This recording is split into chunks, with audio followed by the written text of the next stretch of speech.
Welcome to Her True Stories, the home of chilling revenge stories. Tonight, we're diving into a tale that will remind you why you should never underestimate a woman who's lived long enough to learn that kindness has its limits and wisdom comes with teeth. This is Margaret's story, and trust me, you won't see the ending coming. Don't just listen and leave. Hit subscribe so you'll never miss another story that speaks to your soul. My name is Margaret Maggie Holloway, and at 67, I've learned that the most dangerous predators often come disguised as family. They smile at your dinner table, compliment your cooking, and call you Mom, while calculating exactly how much your life is worth to them. I was sitting in my favorite rocking chair on the wraparound porch of my colonial home in Stowe, Vermont, watching the autumn leaves dance in the crisp October air. The maple trees that line my property were putting on their annual show. Brilliant reds and golds that tourists drove hundreds of miles to see. I'd been blessed to wake up to this view for 43 years, ever since my late husband Henry and I bought this place as newlyweds.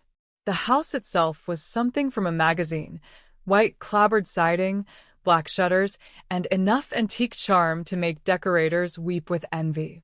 Henry and I had spent decades collecting pieces that told our story. The grandfather clock from his mother's estate, the Persian rugs we'd bought on our anniversary trip to Istanbul, the mahogany dining set that had hosted Christmas dinner for our growing family for over 30 years. Every room held memories, but more importantly, every room held treasures. Not just monetary value, though some pieces were quite valuable, but the kind of irreplaceable items that represented a life well lived. Which is exactly why I was so disturbed by the way my new daughter-in-law had been eyeing them. Now Chelsea Holloway, much to my continuing amazement, had entered our family like a tornado in designer clothing. At 28, she was exactly half my son David's age, with platinum blonde hair that had clearly never met its natural color, surgically enhanced curves that defied both gravity and good taste, and the kind of smile that promised everything while meaning nothing. David, my beautiful, successful, utterly naive 46-year-old son, had met her at a conference in Miami 6 months ago. By month 3, she'd moved into his Boston penthouse. By month 5, he'd proposed. Last month, they'd married in what Chelsea insisted on calling an intimate ceremony, though intimate usually doesn't require 3 dress changes and a photographer who cost more than my first car. Mom, you're going to love Chelsea, David had said when he'd first brought her to meet me. She's different from anyone I've ever dated. Different was certainly one word for it. The women David usually brought home were accomplished professionals: doctors, lawyers, professors. Women with substance, intelligence, and enough self-respect not to giggle at their own jokes. Chelsea was decidedly not that type. But I kept my opinions to myself, mostly. A mother learns to bite her tongue when necessary, even when watching her child make spectacular mistakes. David was a grown man, a successful architect with his own firm, and if he wanted to marry a woman who clearly saw dollar signs every time she looked at him, that was his choice to make. The first red flag had been subtle. During their engagement party at my house, Chelsea had wandered away from the other guests to explore the rooms I'd designated as off-limits. I'd found her in Henry's old study, running her manicured fingers over his antique desk. "This is gorgeous," she'd said, not looking guilty in the slightest at being caught snooping. "Is it worth much?" "Worth much," I'd repeated, my voice carefully neutral. "Oh, you know what I mean. David says you have some really valuable antiques. I just love old things." The way she said "old things" while looking directly at me had not been lost in translation. Today's visit was Chelsea's third since the wedding, and each time, her behavior had become more brazen. She'd started arriving while David was at work, claiming she wanted to spend quality time with Mom and learn more about the family history. What she actually did was wander through my house like a real estate appraiser, asking pointed questions about the age, origin, and value of everything from my wedding china to the oil paintings in the hallway. The sound of her BMW pulling into my driveway interrupted my reminiscing. Through the window, I watched her emerge from the car like a performance artist, every movement calculated for maximum visual impact. Today she wore white jeans that looked like they'd been painted on, a cashmere sweater that probably cost more than most people's monthly mortgage, and boots with heels so high I wondered how she managed to walk without falling over. "Maggie," she called out as she climbed the porch steps, her voice honey-sweet with just enough volume to suggest she thought I might be going deaf. "You look absolutely radiant today." I smiled and accepted her air kisses, noting how her eyes immediately began their usual inventory of my surroundings. Today, however, her gaze lingered longer than usual on the antique secretary desk in the front hall, specifically on the small locked drawer that sat at eye level. "Come in, dear," I said, leading her into the living room. "I've made tea." "Oh, you're such a treasure," Chelsea gushed, settling herself on my vintage sofa with the kind of care that suggested she was mentally calculating its worth. "This house is just so incredible. Every time I'm here, I notice something new." She wasn't wrong. The living room alone contained Henry's collection of first edition books, my grandmother's silver tea service, and a Tiffany lamp that had been a wedding gift from Henry's parents. To Chelsea, it probably looked like a very tasteful treasure trove. "That's a beautiful desk in your hallway," she said, accepting the teacup I offered. "The craftsmanship is exquisite." "Is it very old?" "Late 1800s, I replied, settling into my armchair. "It was Henry's grandmother's. She brought it over from England when she immigrated." "How wonderful to have such family history. And that little drawer, it's so charming. What do you keep in there?" The question was asked with studied casualness, but I caught the sharp interest in her eyes. This wasn't idle curiosity. This was reconnaissance. "Oh, just family keepsakes," I said with a dismissive wave. "Nothing that would interest anyone else. Old letters, photographs, that sort of thing." "I bet it's all fascinating," Chelsea pressed. "David mentioned you have some amazing family heirlooms. It must be comforting to have so many treasures around you." There was that word again, treasures. Everything was a treasure to Chelsea, presumably because she was calculating how much each treasure might be worth if it were to find its way to an auction house. "I suppose," I said, sipping my tea and watching her over the rim of my cup. "Though I've always believed the most valuable things can't be bought or sold." Chelsea's smile faltered slightly, as if I'd spoken in a foreign language. "Oh, absolutely. But still, antiques can be so practical.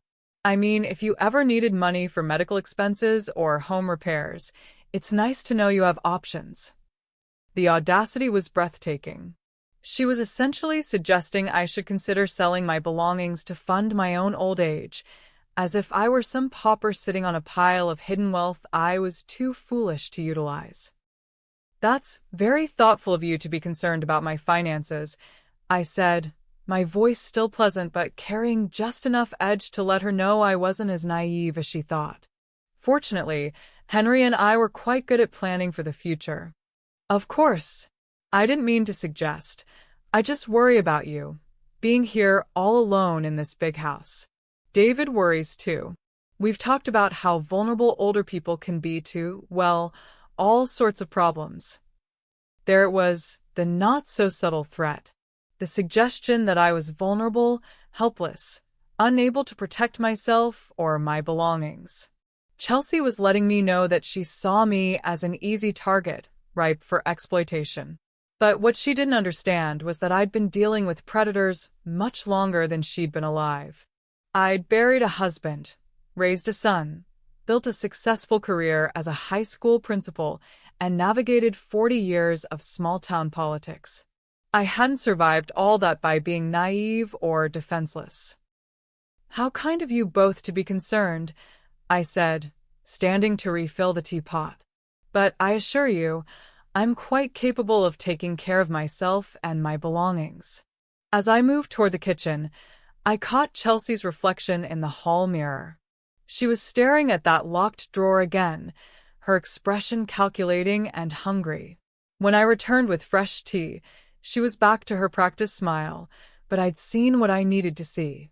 Chelsea wasn't just a gold digger. She was actively planning something. "Maggie, would you mind if I used your powder room?" she asked sweetly. "Of course, dear. You know where it is." But instead of heading to the guest bathroom, I watched through the kitchen doorway as she took a detour past the secretary desk. She stopped, glanced around to make sure I wasn't watching, and tried the handle of the locked drawer. When it didn't budge, she examined the lock closely, running her finger along the edge as if measuring it. When she emerged from the bathroom 5 minutes later, her cheeks were slightly flushed and her eyes bright with excitement. "That drawer in your hallway," she said, sitting back down as if nothing had happened. "It's locked, isn't it? You must keep something really special in there." "Just family keepsakes," I repeated, my hand unconsciously moving to touch the small brass key in my cardigan pocket. "Nothing that would interest anyone else." Chelsea's gaze followed the movement of my hand, and I saw her eyes widen slightly as she registered where I kept the key. "Oh, I wasn't looking," she said quickly, but her voice held a note of satisfaction that told me she'd learned exactly what she wanted to know. "I was just appreciating the craftsmanship." I smiled at her, the same warm, grandmotherly smile I'd perfected over decades of dealing with difficult students and lying teenagers. "Of course, dear. I'm sure you were." For the rest of her visit, Chelsea was distracted, checking her phone frequently and making excuses to leave earlier than usual. As I watched her BMW disappear down my tree-lined driveway, I allowed myself a small, cold smile. Chelsea thought she'd been clever, but she'd revealed her hand completely. She'd identified her target, that locked drawer, and she'd located the key. All that remained was for her to work up the courage to take what she thought I would miss. What Chelsea didn't know was that I'd been expecting this moment for weeks. I'd seen the hunger in her eyes, recognized the predatory calculation behind her sweet smiles. I'd been a high school principal for 30 years, and I could spot a thief from across a crowded hallway. More importantly, what Chelsea couldn't have known was that her new mother-in-law wasn't the helpless old woman she appeared to be. I was a woman who'd spent decades protecting what mattered to me, and I'd learned long ago that sometimes the best defense was a very carefully planned offense. As I locked the front door behind her and drew the curtains closed, I began to plan exactly how I was going to teach my son's greedy little wife the most important lesson of her short, misguided life. Some doors, once opened, can never be closed again. The phone calls started the next week. Chelsea would ring me every morning around 10 o'clock, right after David left for work, with some transparent excuse about wanting to check on me or see if I needed anything from town. What she really wanted, I quickly realized, was to establish a pattern, to learn my daily routine, and identify the best opportunities for uninterrupted access to my house. "Maggie, I was just thinking about you." She'd coo into the phone, her voice dripping with artificial sweetness. "I'm in town running errands, and I picked up some of those blueberry scones you mentioned loving. Would you like me to drop them by?" The first few times, I accepted her visits with gracious surprise, playing the role of the lonely widow who is delighted by unexpected company. I watched her carefully during these impromptu social calls, noting how her eyes continued their systematic catalog of my belongings and how she always seemed to find excuses to wander through different rooms of the house. "Oh, Maggie, could I use your bathroom again?" became her standard refrain, giving her license to explore the hallway where the secretary desk sat. Each time, I would graciously direct her to the guest powder room, then quietly observe from the kitchen as she made her inevitable detour past that locked drawer. She was becoming bolder, more careless in her surveillance. I caught her testing the drawer handle again, running her fingers along the lock mechanism and even kneeling down to peer underneath the desk as if looking for a hidden spare key. When she emerged from these reconnaissance missions, her cheeks would be flushed with excitement and guilty knowledge. But it was during her fourth unannounced visit that Chelsea finally revealed the true scope of her intentions. "You know, Maggie," she said, settling herself on my sofa with the casual confidence of someone who already considered herself part owner of everything around her, "David and I have been talking about your situation here." "My situation?" I asked, pouring coffee from my grandmother's silver service, the same set Chelsea had been photographing with her phone the week before. "Well, you're all alone in this huge house with all these valuable things." She gestured vaguely at the room around us. "It just seems like such a responsibility. And potentially dangerous." "Dangerous how?" "Oh, break-ins, theft, that sort of thing. Rural areas like this can be targets for criminals who assume elderly people keep cash and valuables at home." She paused, letting the words sink in. "Do you keep much cash around the house?" The question was asked with studied casualness, but I could see the predatory focus in her eyes. This wasn't concern for my safety. This was intelligence gathering. "Not really," I lied smoothly. "I do most of my banking electronically these days. Much safer that way." Chelsea's face fell slightly, but she pressed on. "But surely you have a safe? For important documents, jewelry, that sort of thing." "Why would you think that?" "Oh, I just assumed a house like this, with all these antiques, most people have some kind of secure storage." She laughed, a sound like breaking glass. "I noticed that locked drawer in your hallway, and I thought maybe you had other security measures as well." There it was. The real reason for all these visits. Chelsea had convinced herself that my locked drawer was just the tip of the iceberg, that somewhere in this house was a safe containing cash, jewelry, or other easily portable valuables that she could steal without immediate detection. "You're very observant," I said, my voice carefully neutral. "I just worry about you," she insisted. "Living alone with all these tempting items. Have you ever considered putting your most valuable pieces in a safety deposit box? Or maybe gifting some of them to family members while you're still alive to enjoy seeing them appreciated?" The audacity was stunning. She was literally suggesting I should give away my belongings, presumably to her and David, while I was still breathing. The barely concealed greed in her voice made my skin crawl. "That's an interesting suggestion," I said. "I'll have to think about it." "Of course. I didn't mean to pressure you. It's just that David mentioned you have some pieces that have been in the family for generations. It would be such a shame if anything happened to them." Another threat, barely disguised as concern. Chelsea was letting me know that she'd identified specific items she wanted, and she was growing impatient with the indirect approach. "What pieces did David mention specifically?" I asked. "Oh, well, he said you had some jewelry from his grandmother and some silver pieces and—" She paused, clearly realizing she'd revealed too much. "I hope I'm not being inappropriate. I just love hearing about family history." "Of course," I said smoothly. "David's grandmother did leave some lovely pieces. I keep them in a very secure place." Chelsea's eyes lit up like Christmas morning. "That's so smart of you. Where do you keep things like that?" "A bank vault." "Oh, no. I prefer to have important things close by. You never know when you might want to wear a special piece or share a memory with someone. So, you keep them here?" "In the house." I smiled at her, enjoying the barely controlled excitement in her voice. "Some things are worth keeping close." For the rest of that visit, Chelsea was practically vibrating with anticipation. She kept finding excuses to walk through the hallway, past the secretary desk, and I could practically see the wheels turning in her head as she tried to figure out where else I might be storing valuables. After she left, I sat in my kitchen and made a list of everything she'd asked about. Cash kept in the house. Jewelry from David's grandmother. silver pieces, location of important items, security measures, daily routines. Chelsea wasn't just planning a casual theft. She was conducting a systematic survey of potential targets, gathering intelligence for what appeared to be a significant robbery.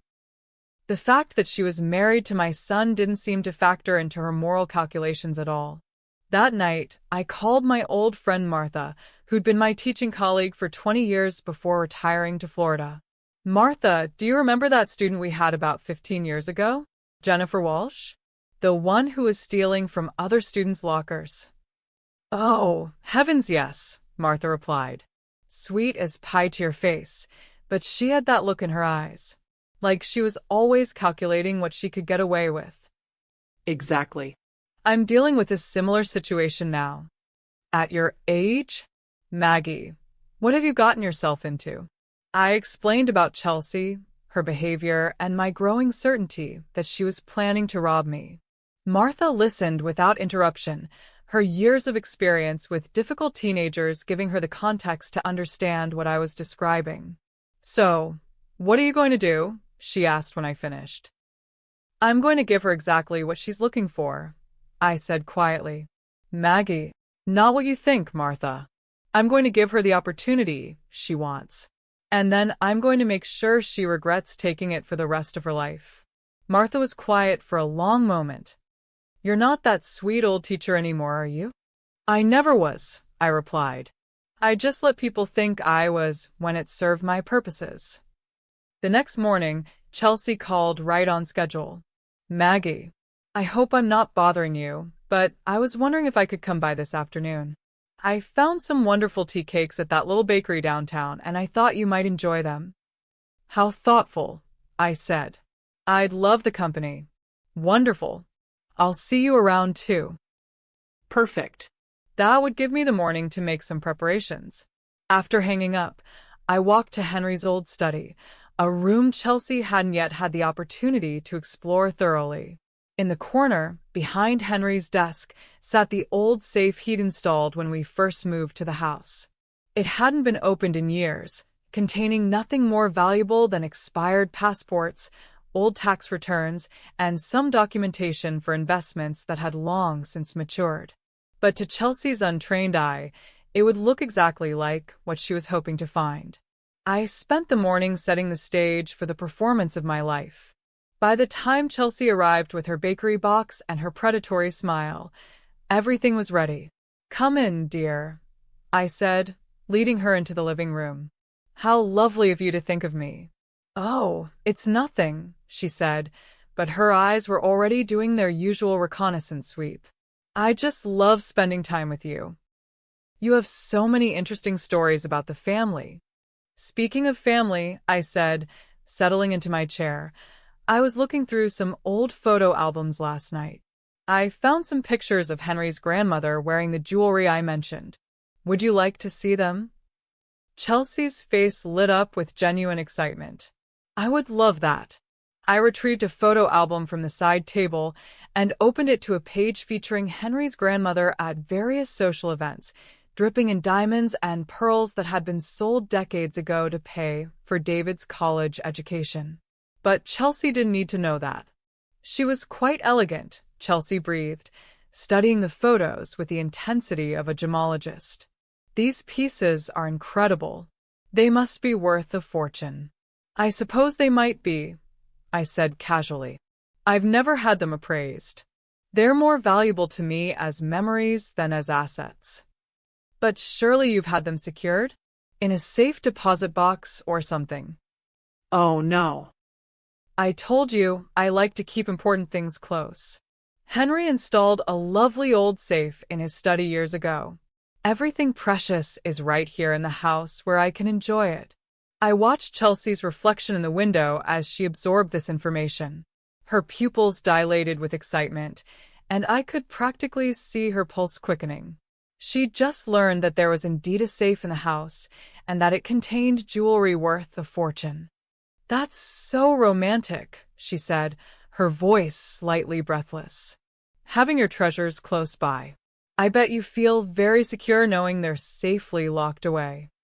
Absolutely, I agreed. Henry always said the best security was keeping quiet about what you have and making sure the right people know how to find it if something happens to you. The right people? Well, David, of course. He knows about the safe and how to access it. Just in case. Chelsea nodded enthusiastically, filing away this crucial piece of information.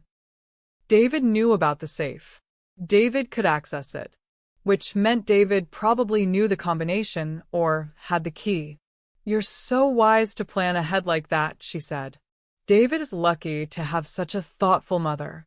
For the rest of the visit, Chelsea was distracted and eager to leave. She kept checking her phone and making vague comments about errands she needed to run.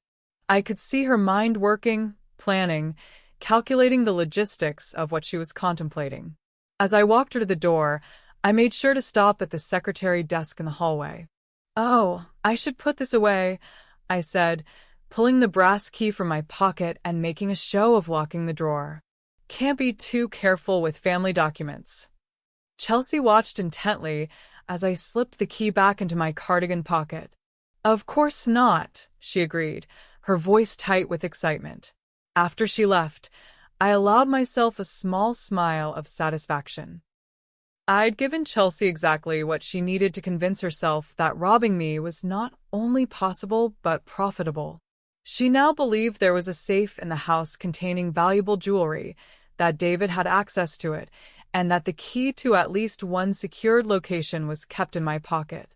What she didn't know was that she'd just volunteered to participate in the most expensive lesson of her life. Some educations can't be bought. They have to be earned through experience. And Chelsea was about to get the education she deserved. That evening, I sat in Henry's study and contemplated the safe that would soon become the centerpiece of my revenge. It was a beautiful piece, a vintage Mosseler with intricate scrollwork and a brass nameplate that read, H. Holloway, 1987. Henry had been so proud of it when he'd had it installed, calling it our family treasure chest, even though we'd only ever used it to store tax documents and insurance policies. Now, it was going to serve a much more interesting purpose. I opened the heavy door and surveyed the contents. Manila folders full of papers that hadn't been relevant for years, Henry's expired passport, some old savings bonds that had long since matured, and a small jewelry box containing my mother's wedding ring and a few other sentimental pieces of no particular value. It was perfect for my purposes, authentic but essentially worthless. I spent the next morning at 3 different locations, assembling the components of Chelsea's trap.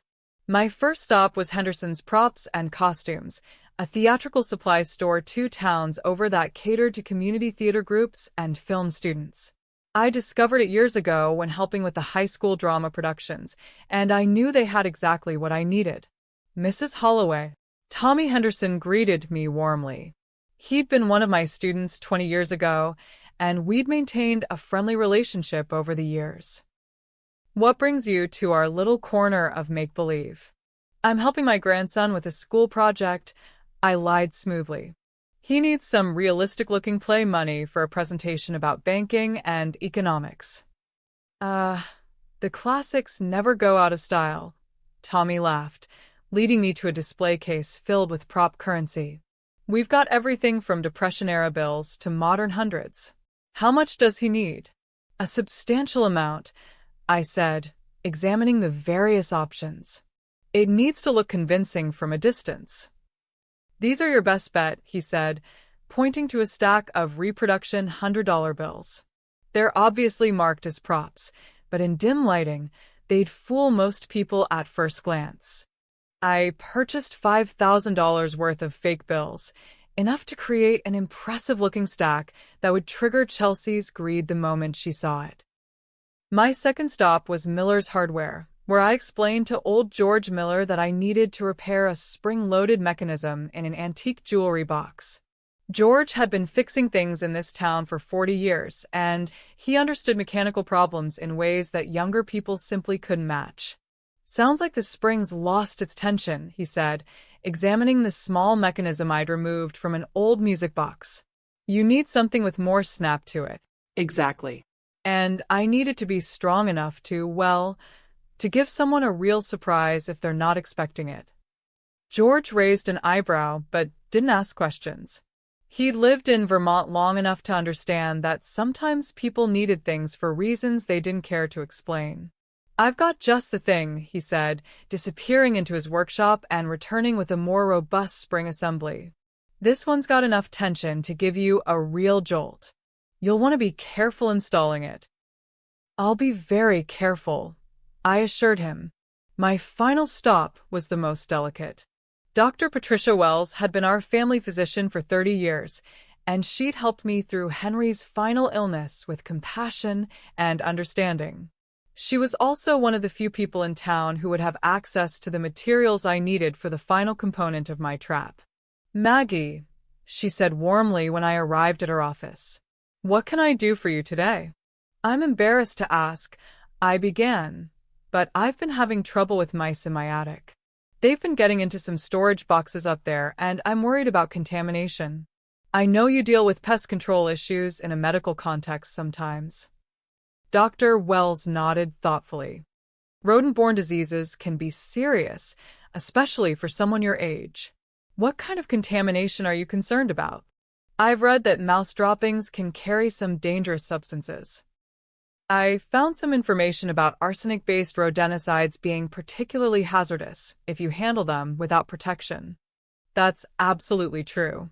Arsenic compounds can be absorbed through the skin, and even small amounts can cause serious illness. She paused, studying my face. Maggie, have you been exposed to something like that? I don't think so, but I want to be prepared. If I did accidentally come into contact with arsenic dust, what would I expect to see? Dr. Wells spent 20 minutes explaining the symptoms of arsenic poisoning, the initial flu-like symptoms, the progression to organ failure, the difficulty of diagnosis unless doctors knew what to look for. She also mentioned that arsenic compounds were still available for certain legitimate uses, though heavily regulated. The key thing to remember, she concluded, is that arsenic is cumulative. Even small exposures can build up over time and cause serious problems. That's terrifying, I said with genuine concern. I had no idea such dangerous substances were still available. They're not supposed to be, except for very specific applications. But you'd be surprised what people can still acquire if they know where to look and have a legitimate reason. I left Dr. Wells' office with a much clearer understanding of how to make Chelsea's theft as unpleasant as possible. A quick online search from the library computer gave me the contact information for a pest control supply company that sold arsenic-based compounds to licensed exterminators. One phone call later, I had arranged for a consultation about a persistent rodent problem in my antique storage area. The exterminator who arrived the next day was happy to sell me a small container of arsenic powder, along with detailed instructions about proper handling and disposal. You'll want to be very careful with this stuff, he warned, handing me a pair of heavy gloves. Even a little bit on your skin can make you sick. And whatever you do, don't let anyone handle anything that's been treated with it unless they know what they're dealing with. I understand completely, I assured him. Safety first. That evening, I assembled my masterpiece. In Henry's study, with the door locked and the curtains drawn, I carefully arranged the components of Chelsea's education. First, I dusted the fake $100 bills with a light coating of arsenic powder, using a soft brush to ensure even coverage. The powder was nearly invisible, giving the bills a slightly aged appearance that would only make them look more authentic. I stacked them neatly in the safe, creating an impressive pile that would immediately catch Chelsea's attention.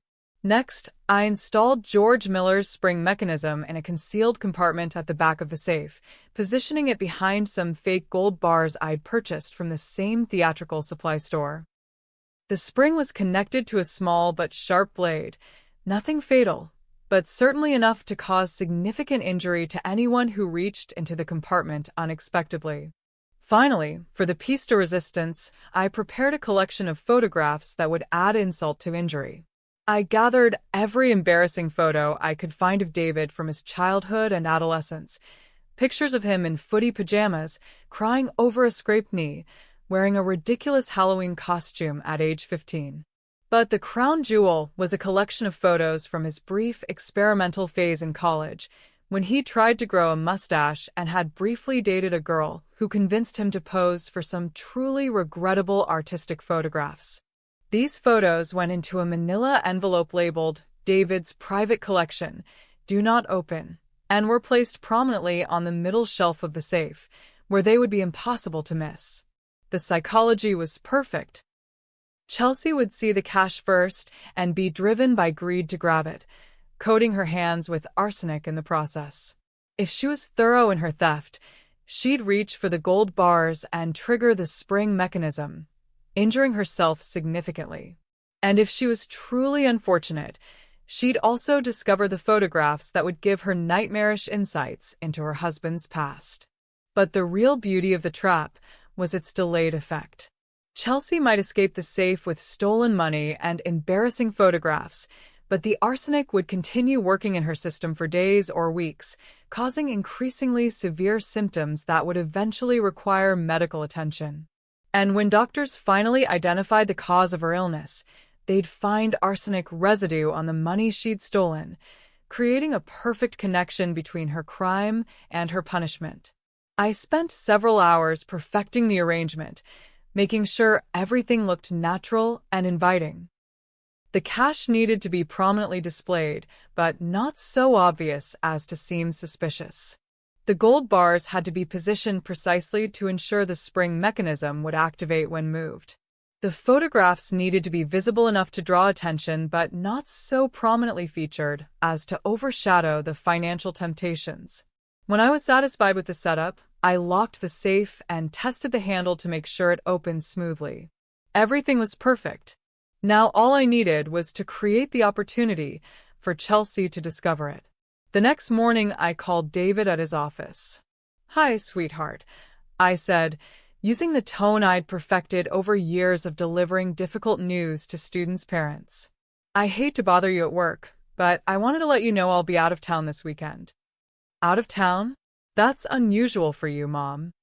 My old college roommate Clara invited me to visit her in Burlington. "We're going to see a show and do some shopping." Very spur of the moment, but you know how rarely I get away from the house.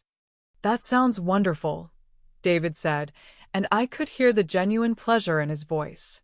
He'd been worried about me being isolated since Henry's death, and he was always encouraging me to be more social. "When are you leaving?" "Tomorrow morning early. I'll be back Sunday evening. Do you need me to check on the house while you're gone?" "Oh, that's sweet of you to offer, but I'm sure everything will be fine.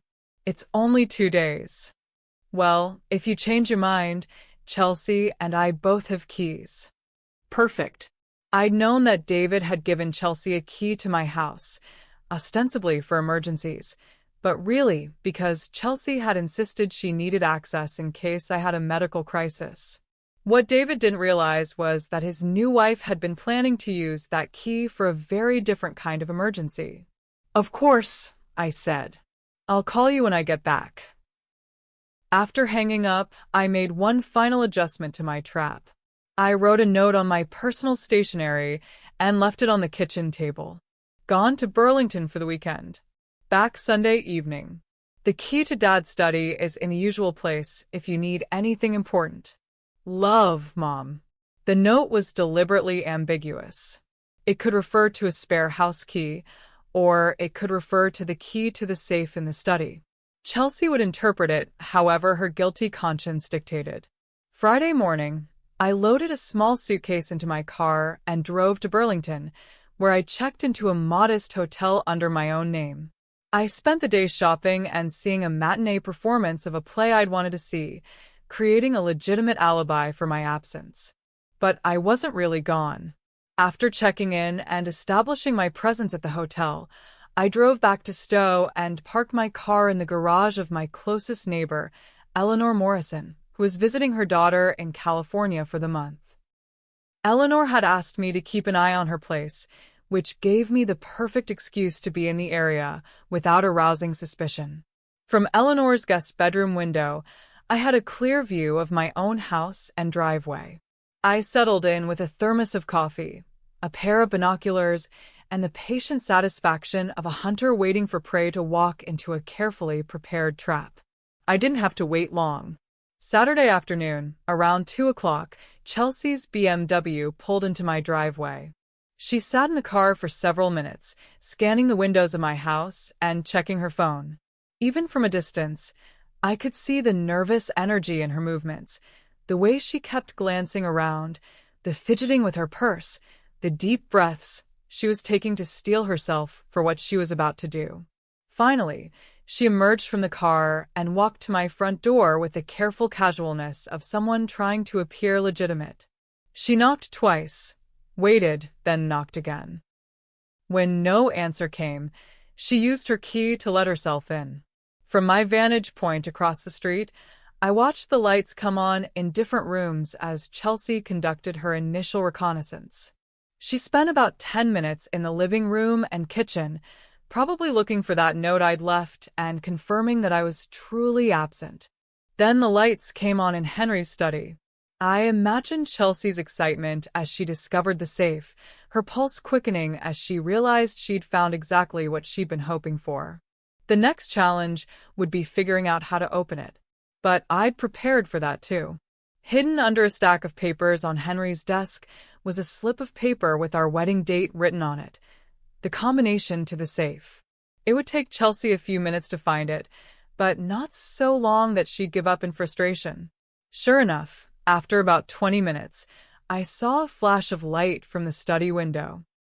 Chelsea had activated the flashlight on her phone, probably to examine the safe's combination lock more closely. Then everything went dark for a long time. I knew what was happening during that darkness. Chelsea had found the combination and opened the safe. She was standing there, staring at stacks of $100 bills that looked like more money than she'd ever seen in one place.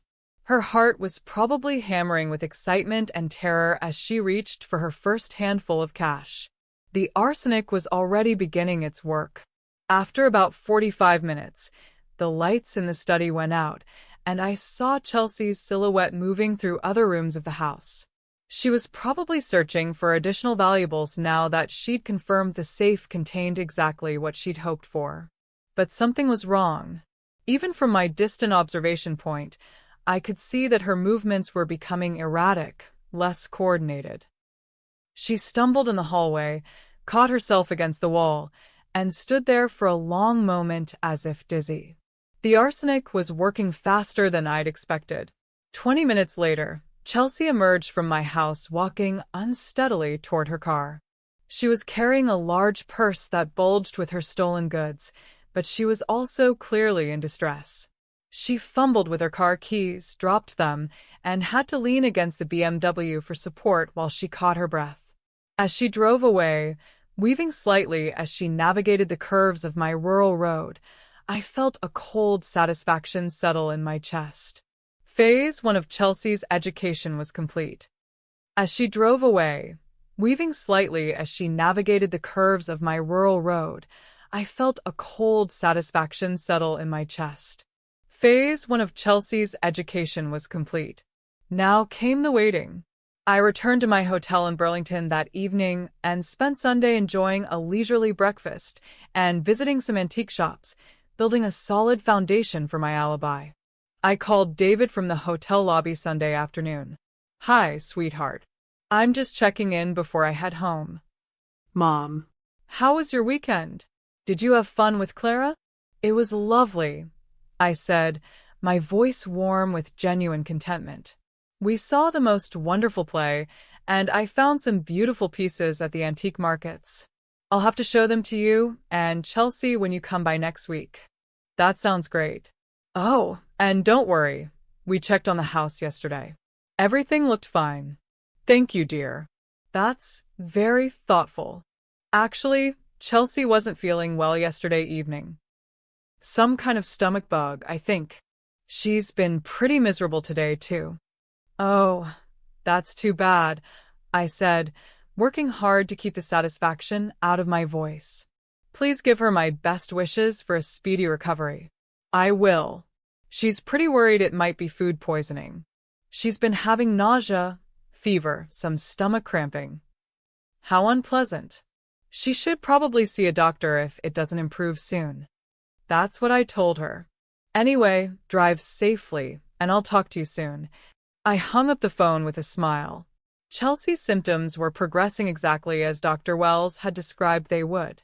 The arsenic was beginning its systematic assault on her body, starting with the digestive system and gradually spreading to other organs. But the real fun was just beginning. I returned home Sunday evening to find my house exactly as I'd left it, on the surface.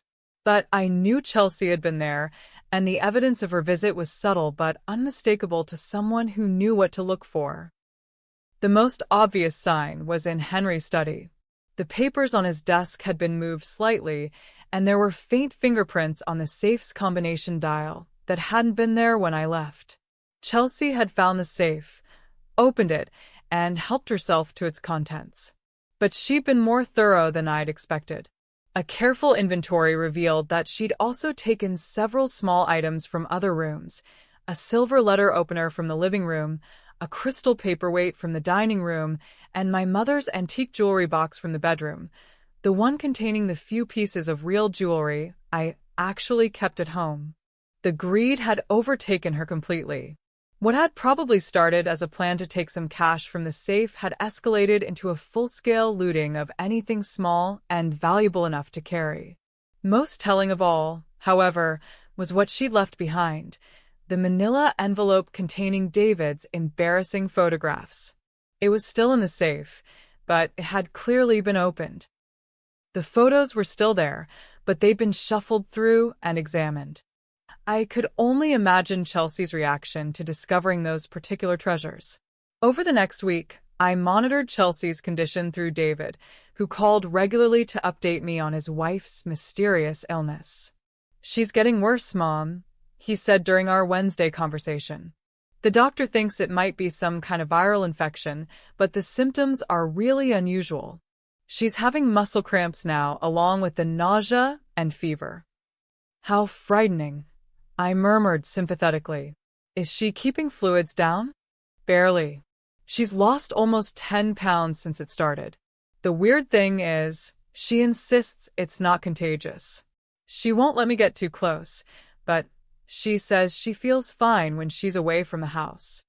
Interesting. Chelsea was apparently experiencing guilt-related psychosomatic symptoms in addition to the arsenic poisoning.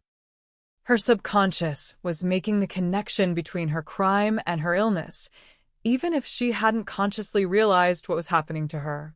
"Maybe she should see a specialist," I suggested. "Sometimes these mysterious illnesses require a more experienced eye." That's what I've been telling her, but she keeps insisting it's just a bug that will pass. She's being really stubborn about it. Of course she was. Chelsea couldn't risk having a doctor examine her too closely because she was terrified they might discover evidence of her theft. She was trapped between her worsening symptoms and her fear of exposure. "Well, please give her my best," I said. "And let me know if there's anything I can do to help." Thursday evening, I received an unexpected phone call. "Mrs. Holloway? This is Chelsea." Her voice was weak and raspy, nothing like the confident purr I'd grown accustomed to. "Chelsea, there." "David told me you've been unwell. How are you feeling?" "Not great," she admitted. "I was wondering. I know this sounds strange, but I've been having some really vivid dreams lately. Nightmares, really. About old houses and locked doors and family secrets." "Dreams can be so unsettling when you're ill," I said sympathetically. "The fever probably isn't helping." "Maybe. But these feel different. Like warnings, almost." She paused, and I could hear her labored breathing. "Mrs. Holloway, I need to ask you something, and I need you to be honest with me." "Of course, dear. Do you think, is it possible that someone could be deliberately making me sick?" The question hung in the air between us, loaded with guilt and growing suspicion. Chelsea was starting to put the pieces together, realizing that her illness had begun immediately after her theft and was getting progressively worse despite medical treatment. "What a terrible thought," I said, my voice full of concern. "Why would you even consider such a thing?" "I don't know. I keep thinking about last weekend and how I felt fine before then and now." She trailed off, clearly reluctant to reveal too much. "What about last weekend?" "Nothing specific. I just wondered if maybe I was exposed to something that wasn't meant for me." There it was, the dawning realization that her theft had consequences she hadn't anticipated. Chelsea was beginning to understand that she'd walked into a trap, but she still didn't fully comprehend the scope of what she'd done to herself. "Chelsea, are you suggesting that someone deliberately poisoned you?" "I don't know what I'm suggesting," she said miserably. "I just know that I've never felt this sick in my life, and nothing the doctors are giving me is helping." "Have you told them about your suspicions?" "I can't. I mean, what would I say? That I think my husband's mother tried to poison me? They'd think I was crazy. Well, they might want to run some tests. Rule out any environmental toxins or chemical exposures." "Maybe." But her voice suggested she had no intention of pursuing that avenue. Chelsea knew that additional testing might reveal what she'd been exposed to, which would inevitably lead to questions about how and where the exposure had occurred. "I'm so sorry you're going through this," I said with genuine sounding sympathy. "Is there anything I can do to help? I could bring you some soup, or—" No. The response was sharp, almost panicked. "I mean, thank you, but I don't want to risk getting you sick too." "Of course. You're being very thoughtful." After she hung up, I sat in my kitchen and smiled with satisfaction. Chelsea was trapped in a prison of her own making. She was getting sicker by the day, but she couldn't seek proper medical treatment because she was terrified of what the doctors might discover. She suspected she'd been deliberately poisoned, but she couldn't report it without revealing her own crimes.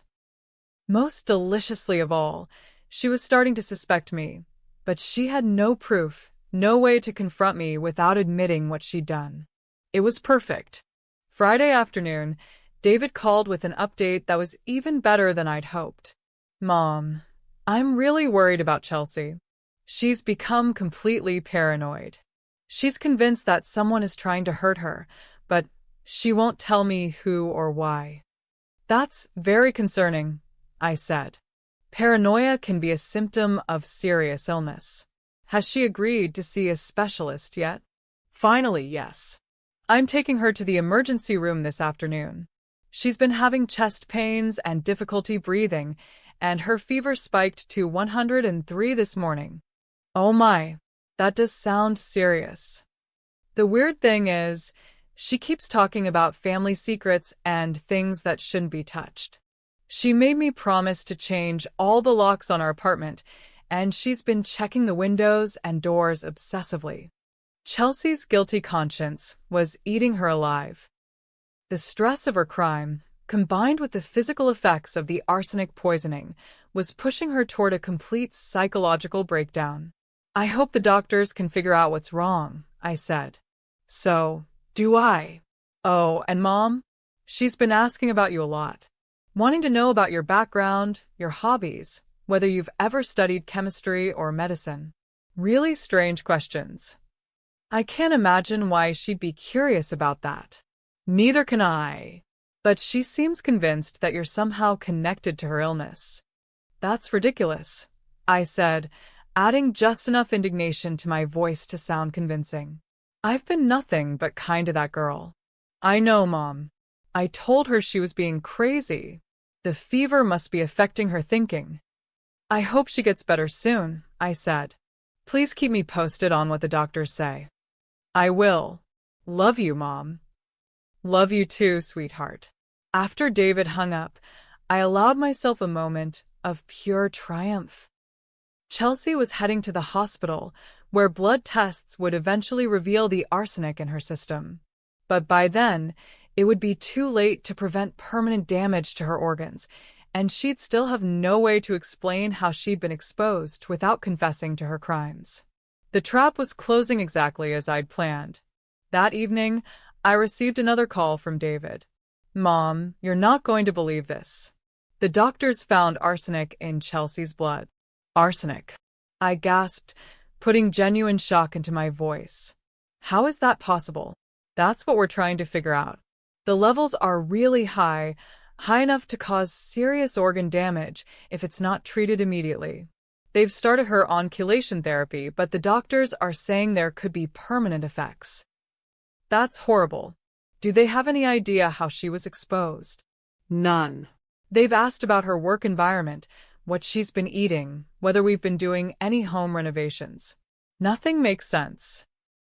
"What about the police?" "Surely they'll want to investigate. They're sending someone to talk to her tomorrow, but Chelsea is, well, she's not being very cooperative. She keeps insisting she doesn't want to make a big deal out of it." Of course she didn't.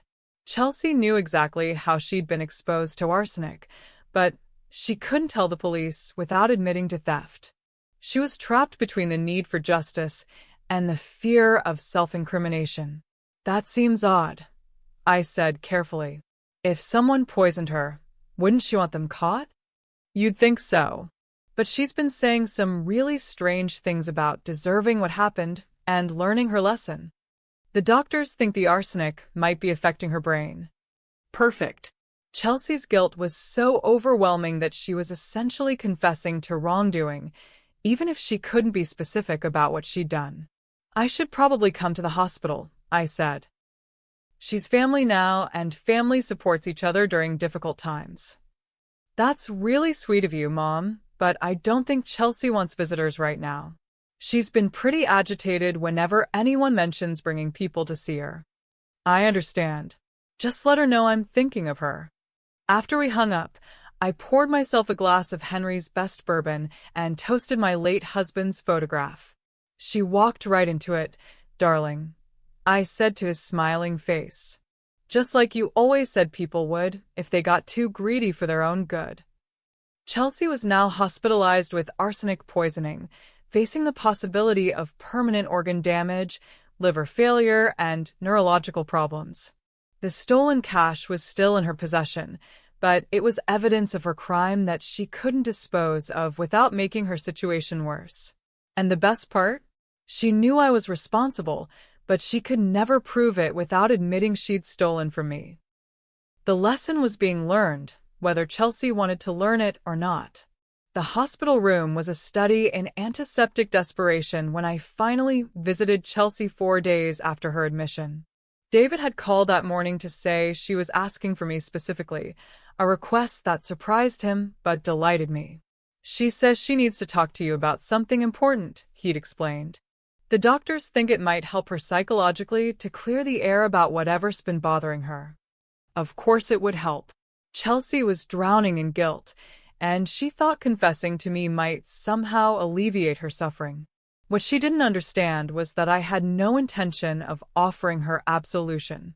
I arrived at the hospital carrying a bouquet of white daisies, Henry's favorite flowers, and wearing my most convincing expression of concerned motherly love. The nurses at the desk directed me to room 347, warning me that Mrs. Holloway was having a difficult time and might not be entirely coherent. Chelsea looked like death, wearing a hospital gown. The vibrant, predatory woman who'd invaded my home just weeks ago had been replaced by a hollow-eyed wraith with gray skin and trembling hands. Her platinum blonde hair hung limp and unwashed, and her surgically enhanced lips were cracked and colorless. But her eyes held the desperate clarity of someone who knew exactly what was happening to her and why. "Maggie," she whispered when I entered the room. Her voice was barely audible, ravaged by the medications and the progression of the poisoning. "Hello, dear," I said, settling into the visitor's chair with the gentle movements of a caring family member. "How are you feeling?" "You know how I'm feeling." The words were soft but loaded with accusation. You know exactly what's wrong with me. I tilted my head with practiced confusion. I'm afraid I don't understand. Chelsea struggled to sit up higher in her bed, wincing with the effort. Please. Don't pretend anymore. I know what I did, and I know what you did to me because of it. Chelsea, sweetheart, you're not making sense. The doctors said the arsenic might be affecting your thinking. The arsenic you put on the money, she interrupted, her voice growing stronger with desperation. The money in your safe. The money I took. There it was, the confession I'd been waiting for. Chelsea had just admitted to stealing from me, and she'd connected her theft to her poisoning. But admitting it to me wasn't the same as being able to prove it or report it to authorities. I don't know what you're talking about, I said gently. What money? Chelsea's eyes filled with tears of frustration. You know what money? The cash from your husband's safe. The hundreds of bills you dusted with poison and left there like bait. Chelsea, dear, I think you're confused. Henry's safe contained some old documents and a few pieces of sentimental jewelry. There's no cash in there. Yes, there is. Her voice rose, causing a monitor to beep faster. I saw it. I took it. It's in my apartment right now, hidden in my closet. You took money from my safe? I let my voice carry surprise and hurt. Chelsea, why would you do such a thing? The question broke her completely. Chelsea began sobbing with the kind of raw anguish that comes from recognizing your own fundamental corruption. I don't know, she wept. I thought you had so much, and you're old, and I thought you wouldn't miss it. I thought David would inherit it all anyway, so what was the difference if I took some now? But I trusted you, I said, my voice heavy with disappointment. You're my son's wife. Your family. I know, and I'm sorry. I'm so sorry, Maggie. I never meant for it to go this far. I just saw all those beautiful things in your house, and I started thinking about how much they were worth, and you decided to steal from me. Yes. The word was barely a whisper. And now I'm dying because of it. I reached over and took her trembling hand in mine, noting how the skin felt papery and cold. Chelsea, you're not dying. The doctors are taking good care of you. The doctors don't know what you know, she said, gripping my hand with surprising strength. They don't know that this isn't random. This is punishment. For what? For being greedy. For being selfish. For thinking I could take what belonged to someone else without consequences. I squeezed her hand gently. Chelsea, I need you to listen to me very carefully. Are you telling me that you broke into my home and stole money from my safe? She nodded miserably. And you believe that I somehow poisoned this money in advance, knowing you would steal it? Another nod. That would mean I deliberately set a trap for you. That I planned to poison my own daughter-in-law. Yes, she whispered. And it worked. I stood up and walked to the window, looking out at the autumn landscape while I chose my words carefully. When I turned back to Chelsea, my expression was serene and slightly sad. Chelsea, I need you to think about what you're suggesting. You're saying that I, a 67-year-old retired school principal, somehow acquired arsenic, anticipated that you would rob me, and deliberately contaminated money in my safe to poison you when you stole it. I know how it sounds. It sounds like the paranoid delusions of someone whose brain has been damaged by poisoning, I said gently, which is exactly what the doctors said we should expect. Chelsea stared at me in horror as the implications sank in. Even if she was right about everything, and we both knew she was, her accusations would be dismissed as the ravings of a brain-damaged theft victim. You planned this, she said, her voice hollow with realization. You planned all of it.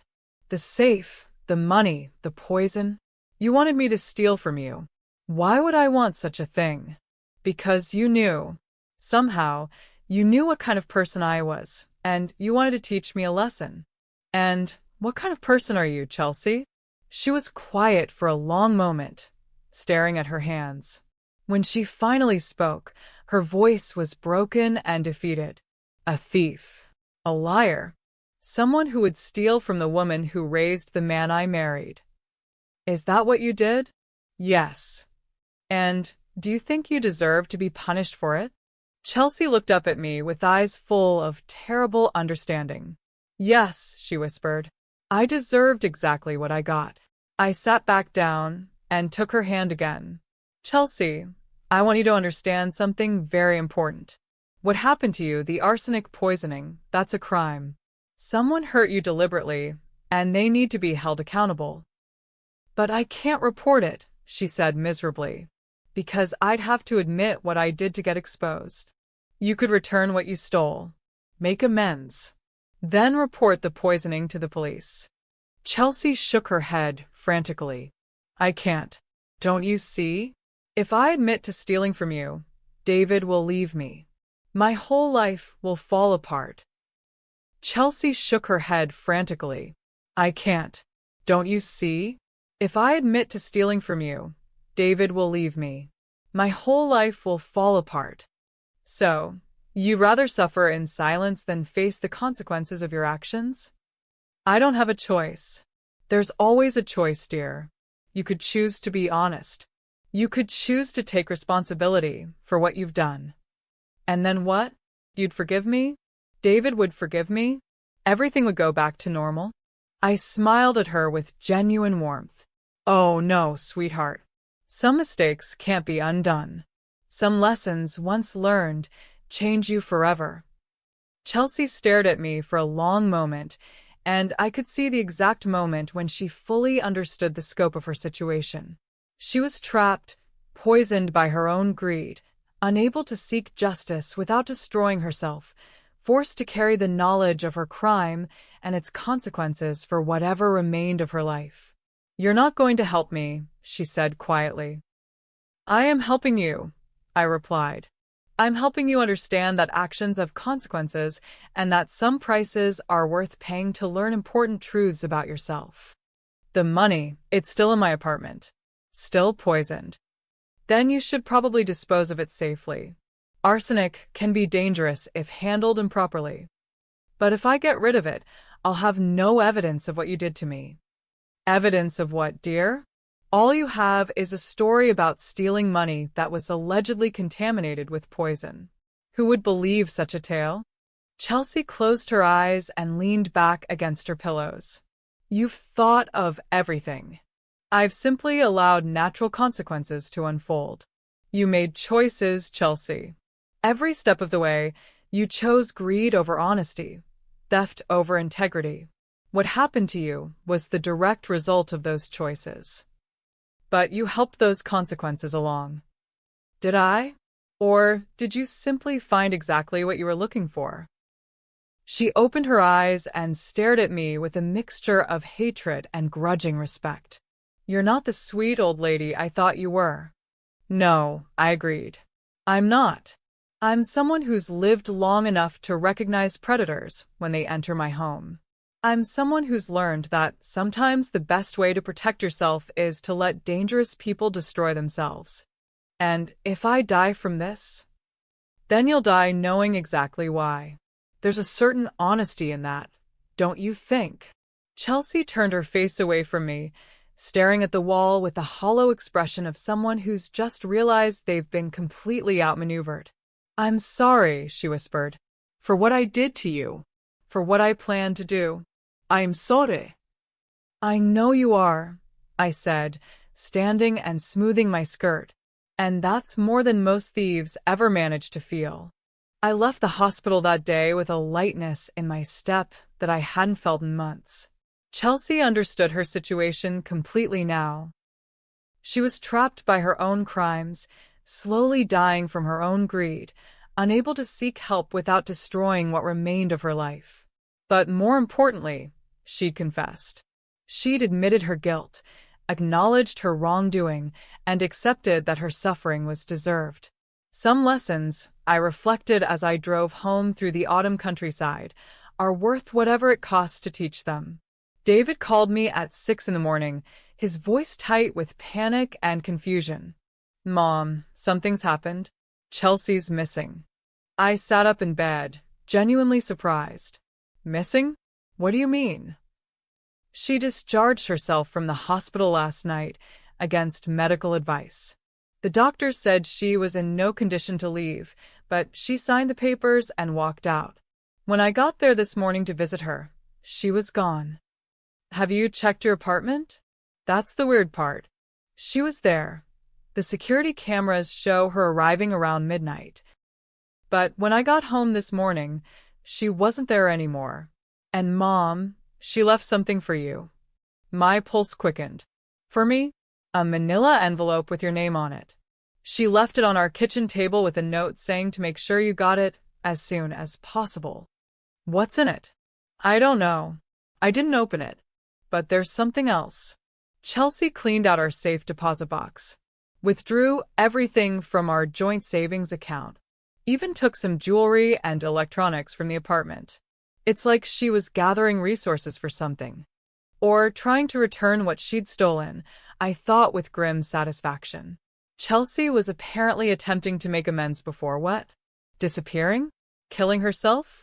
Turning herself into the police? "I'll come over right away," I said. "We need to figure out what's going on." David's apartment was in chaos when I arrived. He'd clearly been searching frantically for clues about Chelsea's whereabouts, and the normally pristine space looked like a crime scene.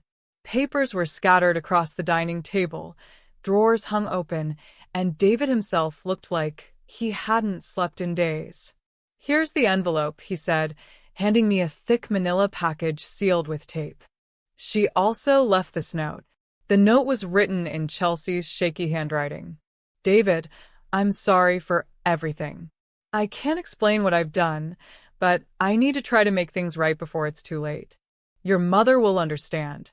Don't try to find me." See. I opened the envelope carefully, already knowing what I'd find inside.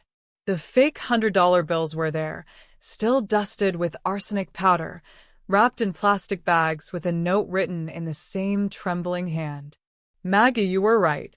I took these from your safe. I know they're poisoned. I know you meant for me to find them.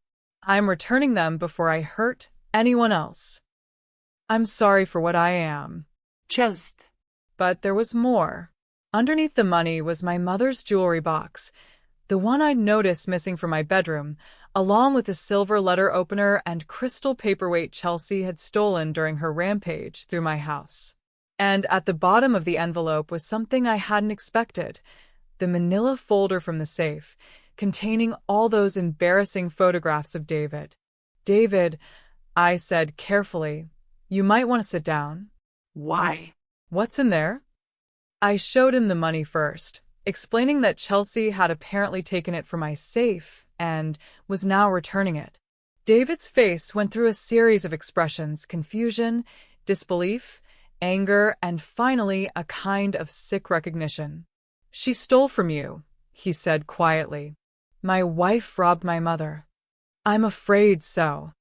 But that means the arsenic poisoning. It wasn't random." I nodded gravely. "I think Chelsea may have been exposed when she handled whatever she took from the safe. Perhaps there was some kind of old pest control residue on the items she touched." It was a carefully constructed lie that gave David a way to understand the situation without implicating me in deliberate poisoning. Chelsea had stolen contaminated items and been accidentally exposed to arsenic. It was almost believable. "This is insane," David said, running his hands through his hair. "I married a thief, a woman who would steal from my own mother."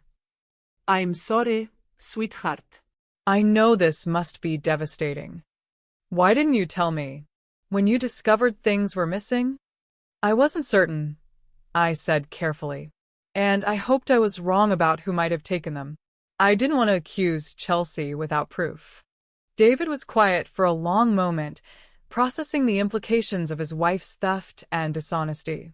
Then he noticed the manila folder. "What's this?" "I'm not sure," I lied. "It was in the envelope with everything else." David opened the folder and immediately turned bright red as he saw the photographs inside. Oh, God. Where did these come from? Your father used to keep some old family photos in a safe, I said diplomatically. I imagine Chelsea found them when she was exploring. These aren't family photos, Mom. These are. He trailed off, too embarrassed to describe what he was seeing. I haven't looked closely, I said, which was technically true. David quickly closed the folder, his face burning with humiliation. She saw these. She saw me in. God, this is mortifying. I'm sure she didn't judge you for youthful indiscretions. You don't understand. These photos, they're from a very specific period of my life. A period I've never told Chelsea about. A period that would completely change how she sees me. I could practically see the wheels turning in David's mind as he realized the full scope of Chelsea's discovery. She hadn't just stolen money and jewelry. She'd uncovered embarrassing secrets that gave her leverage over him, knowledge she could use to humiliate or manipulate him in the future. Except now she was gone, carrying those secrets with her. David, what exactly is in those photographs that has you so concerned? He looked at me with the expression of a man who just realized his entire marriage had been built on lies and theft. Things that could ruin my reputation, my business, my whole life if they became public. Surely Chelsea wouldn't. Wouldn't what? She's already proven she's willing to steal from family. What makes you think she wouldn't use blackmail if it served her purposes? The paranoia was setting in beautifully. David was now convinced that Chelsea was not only a thief but potentially a blackmailer who disappeared with compromising material about him. The fact that she'd returned the stolen items didn't matter. The damage to his trust was complete and irreversible. We need to find her, he said, pacing around the apartment.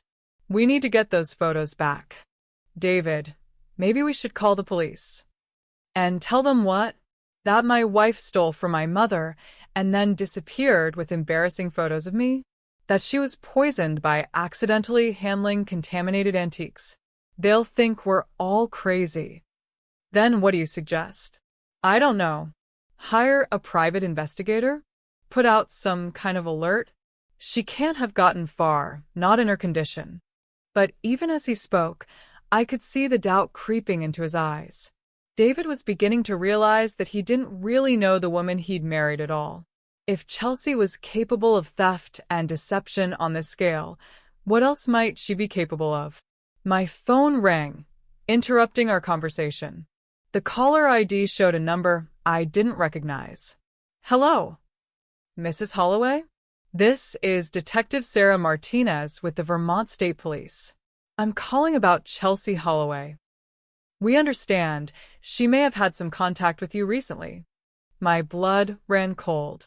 Yes, she's my daughter-in-law. Is she all right? Ma'am, I'm afraid I have some difficult news. Chelsea Holloway was found deceased this morning at a motel in White River Junction. It appears to be a suicide. The words hit David like a physical blow. He sank into a chair, his face draining of all color. I felt my own knees go weak, though whether from shock or satisfaction, I couldn't be sure. Suicide? I managed to say. How? She left a note, ma'am. She also left instructions that certain items be returned to you. We'll need you both to come in and identify the belongings and to answer some questions about Mrs. Holloway's recent behavior. Of course, I said, my voice steady despite the earthquake happening in my chest. We'll be there as soon as possible. After I hung up, David and I sat in stunned silence. Chelsea was dead. The woman who had invaded my home, stolen from my family, and threatened everything I held dear had taken her own life rather than face the consequences of her actions. She killed herself, David whispered, because of what she did to you, because of the shame. We don't know that for certain, I said gently, though I suspected he was exactly right. The note she left me, she said she needed to make things right before it was too late. She wasn't talking about returning your things. She was talking about ending her life. David broke down then, sobbing with the raw grief of a man who'd just lost everything he thought he'd known about the woman he'd married. I held him while he cried, offering comfort while feeling a cold satisfaction settle deep in my bones. Chelsea had chosen the ultimate escape rather than live with the consequences of her theft. She'd solved all our problems with a single, final act of selfishness. The White River Junction Police Department was a study in small-town efficiency when we arrived that afternoon. Detective Martinez turned out to be a competent woman in her 40s who treated the situation with professional sympathy while clearly harboring suspicions about the circumstances surrounding Chelsea's death. "I want to express my condolences for your loss," she said, leading us into a conference room. "I know this must be very difficult for both of you." David nodded numbly. He'd barely spoken during the drive, alternating between grief and something that looked suspiciously like relief. "Can you tell us what happened?" I asked. "Mrs. Holloway checked into the Riverside Motel around 2 a.m. this morning, paying cash for one night. The desk clerk said she seemed distressed but coherent. Housekeeping found her around noon when she didn't respond to checkout calls." "How did she?" David couldn't finish the question. "Overdose of prescription medications, combined with alcohol. The preliminary examination suggests she consumed a large quantity of pain medication and anti-anxiety drugs, along with a significant amount of vodka." "Medications for what?" I asked. "According to the bottles we found, she'd been prescribed various drugs for arsenic poisoning treatment. The levels in her system were substantial." Detective Martinez opened a file and removed several photographs. "These are the belongings she left with instructions to return to you, Mrs. Holloway." The photos showed a motel room dresser arranged like an altar. My mother's jewelry box sat in the center, surrounded by the silver letter opener, the crystal paperweight, and several small antiques I hadn't even realized were missing. The fake money was there too, still in plastic bags with warning labels Chelsea had apparently written herself. "Contaminated, do not touch." She was very specific about wanting these items returned to their rightful owner, Detective Martinez continued. "She also left this letter for you." She handed me an envelope with my name written in Chelsea's increasingly shaky handwriting. Inside was a single sheet of paper covered in dense text. "Dear Maggie, by the time you read this, I'll be gone.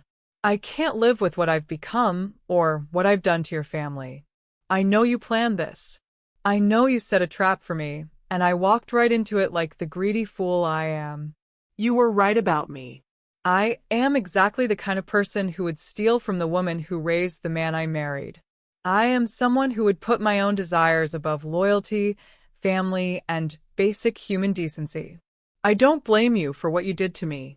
I blame myself for being the kind of person who deserved it. The things I took from your house are all there, except for the photos. I destroyed those. David doesn't need to carry the shame of having them in the world, and I don't deserve to keep secrets that could hurt him. I hope someday you can forgive me, not for your sake, but for mine. I need to believe that somewhere someone understands that I knew I was wrong and that I tried to make it right before the end. Tell David I'm sorry. I wasn't the woman he thought he married. Tell him he deserves better than what I gave him. Chelsea *. I read the letter aloud to David and Detective Martinez, my voice steady despite the emotions swirling inside me. Chelsea's final confession was everything I could have hoped for, an admission of guilt, an acknowledgement that her punishment was deserved, and most importantly, exoneration for me in her own words. She mentions that someone planned this and set a trap, Detective Martinez observed. Do either of you have any idea what she might have meant by that? I think the arsenic poisoning affected her thinking, David said quietly. She'd become very paranoid in recent weeks, convinced that someone was deliberately trying to hurt her. She actually accused me of poisoning her, I added with carefully manufactured sadness. The doctors said that kind of paranoid thinking was common with arsenic exposure, especially when the brain is affected. Detective Martinez made notes. And you have no idea how she might have been exposed to arsenic. The only thing I can think of is the antiques she apparently took from my house, I said. Some of those pieces are very old, from an era when arsenic-based treatments were used for pest control and wood preservation. If she handled them extensively without gloves. That's possible, the detective agreed. We'll need to test the items she returned to determine if they're contaminated. Of course, I said. I want to know if there's any danger to other people. Mrs. Holloway, I have to ask, did you know that Chelsea had taken these items from your home? I suspected something was missing, I said carefully, but I wasn't certain what or when. I didn't want to make accusations without proof, especially against my son's wife. And you didn't report the theft? I was still hoping I was wrong about who might have taken them. Detective Martinez turned to David. Did your wife ever mention taking anything from your mother's house? Never, David said firmly. If I'd known she was stealing from my own mother. He trailed off, shaking his head. She mentions destroying some photographs. Do you know what she's referring to? David's face flushed red. Personal items. Nothing relevant to what happened to her. I see. Detective Martinez made more notes. Is there anything else either of you can tell me about Chelsea's state of mind or behavior in the weeks before her death? She'd become increasingly paranoid and secretive, David said. She was convinced someone was trying to hurt her, but she wouldn't tell me who or why. She'd also become very possessive about our finances, wanting to know exactly how much money we had and where it was kept. She asked me a lot of questions about my antiques and valuables, I added. I thought she was just interested in family history, but looking back, it seems like she might have been evaluating things. For theft purposes? I'm afraid so. The interview continued for another hour, with Detective Martinez methodically documenting the timeline of Chelsea's illness, her suspicious behavior, and the circumstances of her death. By the time we left the station, I was confident that the official record would show exactly what I wanted it to show.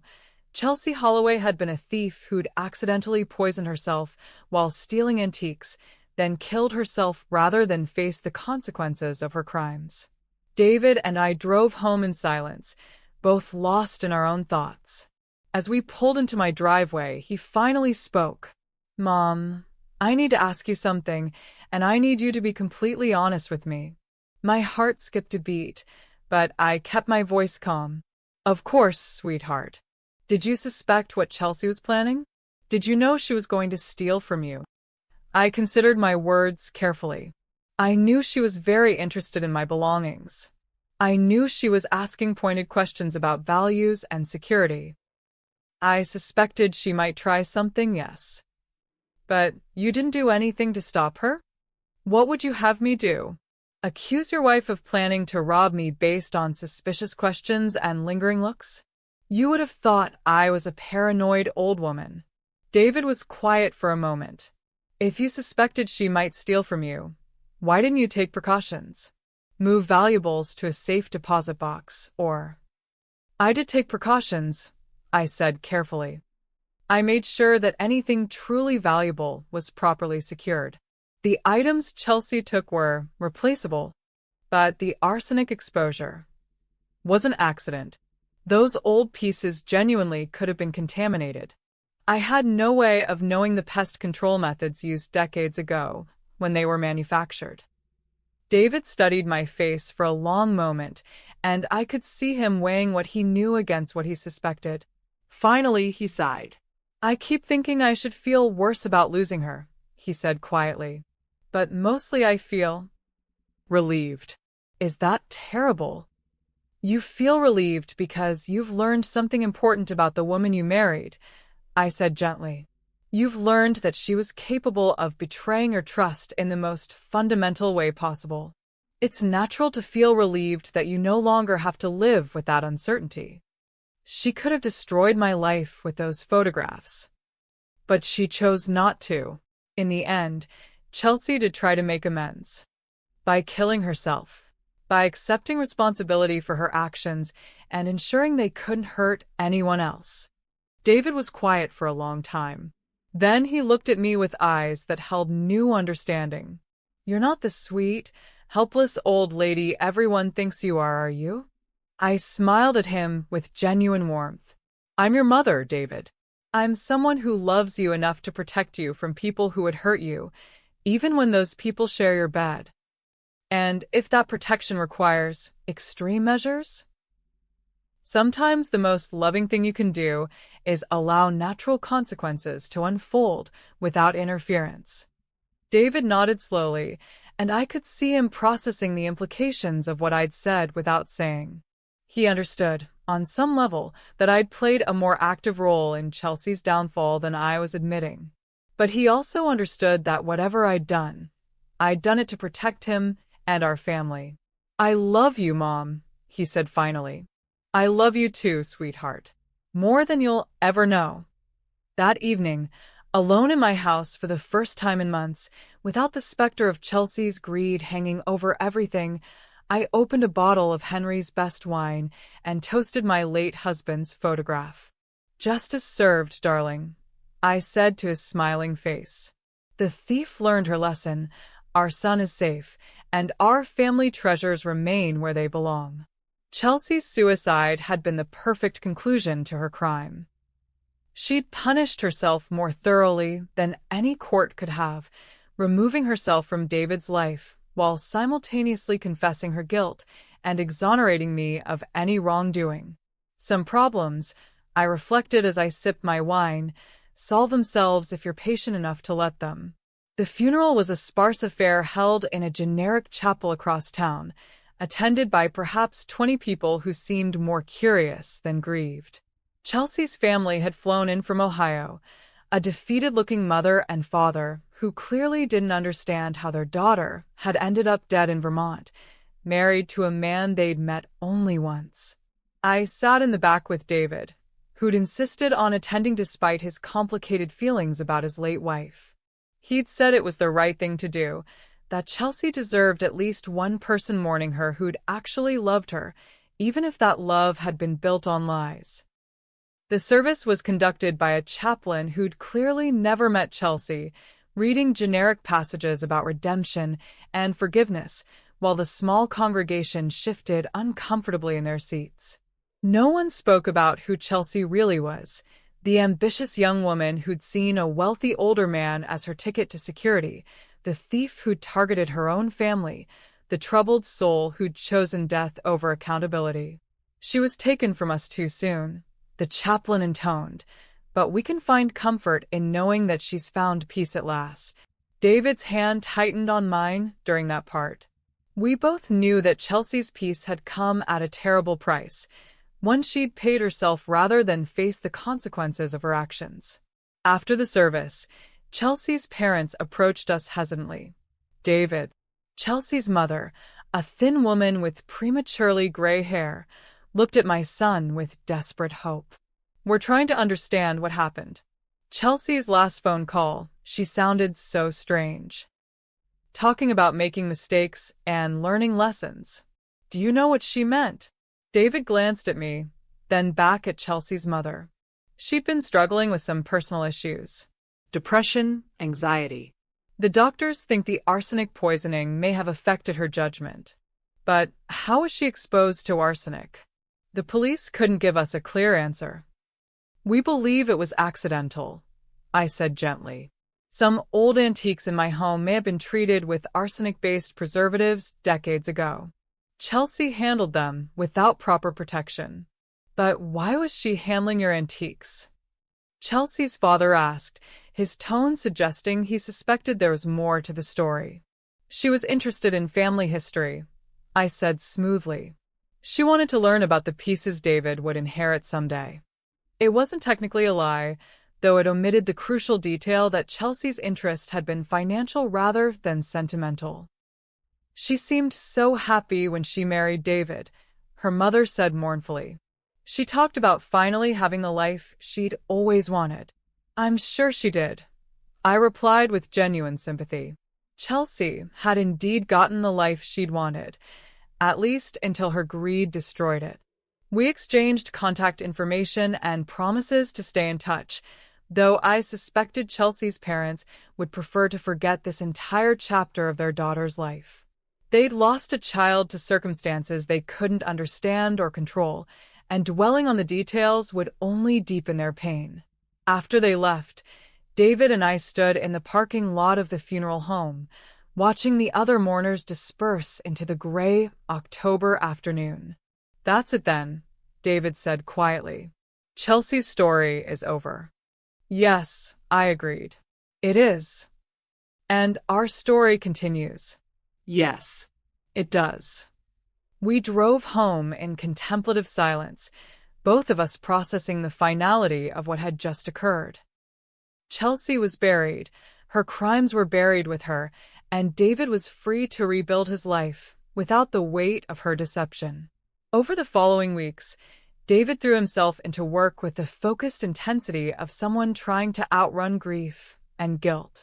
His architectural firm had several major projects in development, and he used them as anchors to keep himself grounded while processing everything he'd learned about his late wife. I helped where I could, bringing him meals when he forgot to eat, and listening when he needed to talk through his feelings about the marriage he'd lost and the woman he'd never really known.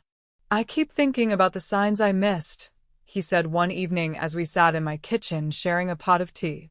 "The way she was always asking about money, about valuables, about what I'd inherit someday. I thought she was just interested in security, in planning for our future together." "She was interested in security," I said. "Just not the kind you thought." "I feel like such a fool." "You fell in love with the woman Chelsea pretended to be. That's not foolish, that's human. But how did I not see what she really was? How did you see it when I couldn't?" I sipped my tea thoughtfully before answering. "I've had more practice dealing with people who want things they haven't earned.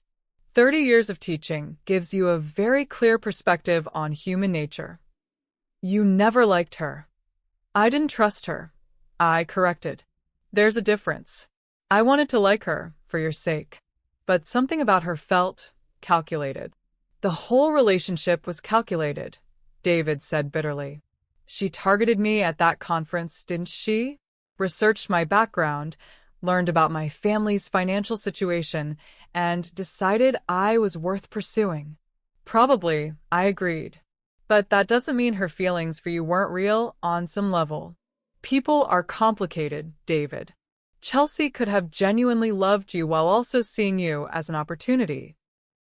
Does that make it better or worse? It makes it more understandable. And maybe, eventually, it will make it easier to forgive her." David was quiet for a moment. "Do you forgive her?" "I forgive her for being weak," I said carefully. "I forgive her for making choices based on fear and greed rather than love and integrity. I don't forgive her for targeting our family or for betraying your trust." "But you're not glad she's dead?" The question caught me off guard because the honest answer was complicated. I wasn't glad Chelsea was dead. I'd wanted her to learn from her mistakes and change her behavior, not die from them. But I also couldn't deny that her death had solved problems that might have been unsolvable otherwise. "I'm sad that she felt death was her only option," I said finally. "I'm sad that she couldn't find the courage to face the consequences of her actions and try to build a better life. But I'm not sorry that you're free from a relationship built on deception." "That's probably the most honest answer I'm going to get," David said with a rueful smile. "It's the most honest answer I can give." 3 months after Chelsea's funeral, David started dating again. Nothing serious, just dinner dates with women he met through work or mutual friends. He was taking things slowly, building trust carefully, and most importantly, he was asking me for my opinion about the women he brought around. "I know you're being polite," he said after introducing me to Sarah, a landscape architect who seemed genuinely pleasant and appropriately interested in David rather than his assets. "But I really want to know what you think." "I think she's lovely," I said honestly. "She seems genuine, accomplished, and she looks at you like you matter to her as a person, not as a provider." Good. Because I really like her, and I need to know my judgment is improving. Your judgment was never bad, sweetheart. You just got targeted by someone who is very good at deception. Promise me something, Mom. What? If you ever get bad feelings about someone I'm seeing, tell me immediately. Don't be polite or diplomatic. Just tell me. I promise, I said, meaning it completely. David's request made me realize how fundamentally our relationship had changed since Chelsea's death. He now saw me not just as his loving mother, but as someone with keen instincts about people and their motivations. He trusted my judgment in ways he never had before, and he understood that sometimes protecting the people you love requires difficult decisions. That evening, after David and Sarah had left for their date, I sat in my living room surrounded by the antiques and treasures that had started this whole situation. Every piece was back in its proper place, cleaned and catalogued and secured against future threats. My mother's jewelry box sat on the mantelpiece, containing the few pieces of real jewelry I actually owned. The silver letter opener was back in the desk drawer where it belonged. The crystal paperweight caught the lamplight from its position on the bookshelf. But more than the physical objects, what had been restored was the sense of safety and security in my own home. For months, I'd felt like I was living under siege, knowing that someone was calculating the value of everything around me and planning to take what they wanted. Now that threat was gone, permanently removed by the very greed that had created it. Henry's safe sat empty in his study, its door standing open like a mouth that had finished speaking. I disposed of the arsenic-tainted fake money through a hazardous waste facility, claiming I discovered old pest control materials in my attic. The spring mechanism had been removed and discarded.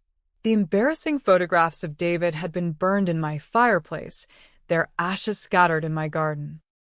There was no evidence left of the trap I'd set, no proof of the careful planning that had led to Chelsea's downfall. All that remained was the official record.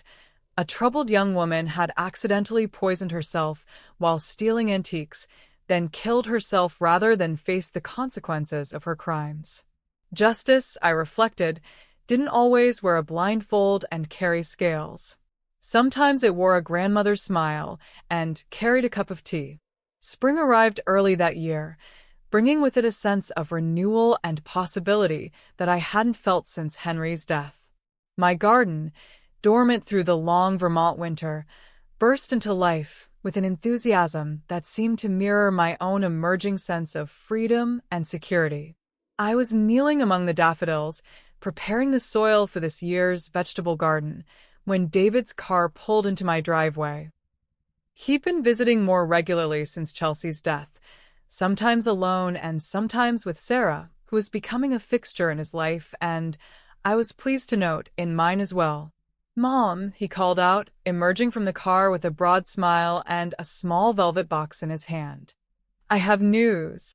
I stood up, brushing dirt from my gardening gloves, and felt my heart leap with joy at the obvious implications of that little box. "David, you didn't." "I did," he said, his face glowing with happiness. "I asked Sarah to marry me last night, and she said yes." I pulled off my gloves and threw my arms around my son, genuinely delighted by this development. Sarah was everything Chelsea hadn't been: honest, accomplished, self-sufficient, and clearly devoted to David for all the right reasons. "Oh, sweetheart, I'm so happy for you both. When's the wedding?" "We're thinking fall, maybe October. Nothing elaborate. We both want something simple and meaningful rather than flashy." The contrast to Chelsea's wedding demands was stark and telling. Sarah didn't need a three-dress extravaganza to feel special. She just needed David and the promise of a genuine partnership. "I can't wait to help with the planning," I said. "Sarah has such lovely taste. I'm sure it will be beautiful." "Actually, Mom, there's something else I wanted to talk to you about." David's expression became more serious. "Sarah and I have been discussing the future, and we both feel strongly about something." "What's that?" "We want you to consider moving in with us. Or rather, We want to move in here with you. I blinked in surprise. Here? In this house? This place is huge, and you're all alone in it. Sarah and I are cramped in my apartment, and we'd love to have more space. But more than that, we want to be close to you. We want any children we might have to grow up knowing their grandmother, learning from her, spending time with her. The offer was so unexpected and so generous that I felt tears spring to my eyes. After Chelsea's invasion of my home and privacy, I'd begun to think of this house as a fortress that needed to be defended rather than a home that could be shared. Are you certain? This is a big step, and you haven't been together very long. We've talked about it extensively, David assured me. Sarah loves this house, loves the history and character of it. She's an architect too, so she understands good design when she sees it. And honestly, Mom, after what happened with Chelsea, we both feel like family should stick together. I considered the proposal carefully. The house was indeed too large for one person, and the prospect of sharing it with David and Sarah, two people I genuinely liked and trusted, was enormously appealing. What would the living arrangements be? I asked. We'd convert the entire second floor into our private space, bedroom, sitting room, home office for both of us. You have the entire first floor to yourself, plus your choice of guest rooms when people visit. We'd share the kitchen and dining room, the living room, and all the common areas. And you're both comfortable with this arrangement? Sarah actually suggested it, David said with a smile. She said she'd love to learn about the family antiques from someone who knows their history, and she wants to make sure you never feel isolated or vulnerable again. The reference to feeling vulnerable was pointed, and I knew David was thinking about Chelsea's predatory behavior and the risks that came with living alone with valuable possessions. I'd love to have you both here, I said finally, but only if you're certain this is what you want, not what you think you should do. Mom, this house has been in our family for over 40 years. It should continue to be our family home, with multiple generations living here and sharing the responsibility of maintaining it. That afternoon, Sarah came by to discuss the practical details of the arrangement. She was even more enthusiastic about the plan than David, bubbling with ideas about how to modernize certain aspects of the house while preserving its historical character. I hope you don't mind, she said as we toured the second floor together, but I've been researching some of your antique pieces online. The craftsmanship is incredible, and the historical significance is amazing. You have museum-quality pieces here. I'm glad you appreciate them, I said, noting how different Sarah's interest was from Chelsea's calculating appraisals. Sarah saw beauty and history, where Chelsea had seen dollar signs. David mentioned that his ex-wife was also interested in the antiques, Sarah said carefully. I hope you don't think I'm being inappropriate by asking about them. Not at all. Chelsea's interest was different from yours. David said she had some kind of accident involving old pest control chemicals. I nodded, giving Sarah the same explanation I'd given everyone else. Some of the older pieces may have been treated with substances that are now known to be dangerous. It's a reminder that we need to be careful when handling antiques, especially ones with unknown provenance. That's terrible. She must have been devastated to realize she'd been poisoned by something she was just trying to appreciate. If only she knew, I thought. But Sarah's sympathy for Chelsea was genuine, and it spoke well of her character that she could feel compassion for a woman she'd never met. Over the summer, David and Sarah gradually moved their belongings into the house while contractors updated the electrical and plumbing systems on the second floor. The renovation was extensive but respectful, preserving the historical integrity of the house while creating comfortable, modern living spaces. I found myself genuinely enjoying the company and the gentle bustle of activity that came with sharing the house. Sarah was an ideal roommate, neat, considerate, and genuinely interested in learning about the family history and traditions. David was happier than I'd seen him in years, freed from the stress and uncertainty that had characterized his relationship with Chelsea. You know, Sarah said one evening as we sat on the front porch watching the sunset, David told me about some of the difficulties you had with Chelsea. I hope you know that I would never, that is, I hope you feel comfortable with me being here. I'm very comfortable, I assured her. You're nothing like Chelsea. How so? I considered how much to reveal. Chelsea saw this house and everything in it as potential assets. She was always calculating values, always thinking about what things were worth rather than what they meant. You see the beauty and history first. David said she even took some things without permission. She did. It was very hurtful, not because of the monetary value, but because it felt like such a violation of trust. Sarah was quiet for a moment. I can't imagine doing something like that to family. To anyone, really, but especially to someone who'd welcomed me into their home. Some people have different values, I said diplomatically. I suppose. But it seems like such a fundamental difference in character. How do you even begin to understand someone who would steal from their own family? It was a good question, and one I'd pondered extensively over the past year. I think some people see the world as a place where you take what you can get before someone else takes it from you. They don't understand concepts like loyalty or gratitude because they've never experienced them genuinely. That's sad. It is. But it's also dangerous, because people like that will exploit anyone who extends trust or kindness to them. Sarah nodded thoughtfully. David said, you were the one who figured out what Chelsea was doing.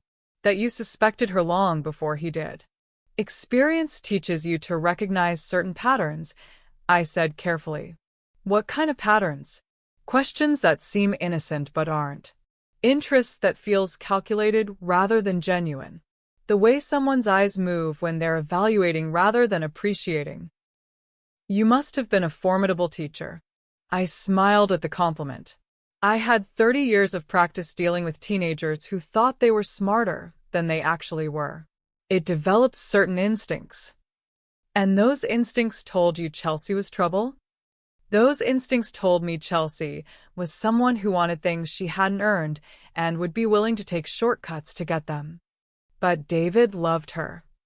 David loved the woman Chelsea pretended to be. That's not his fault. It's hers, for being deliberately deceptive.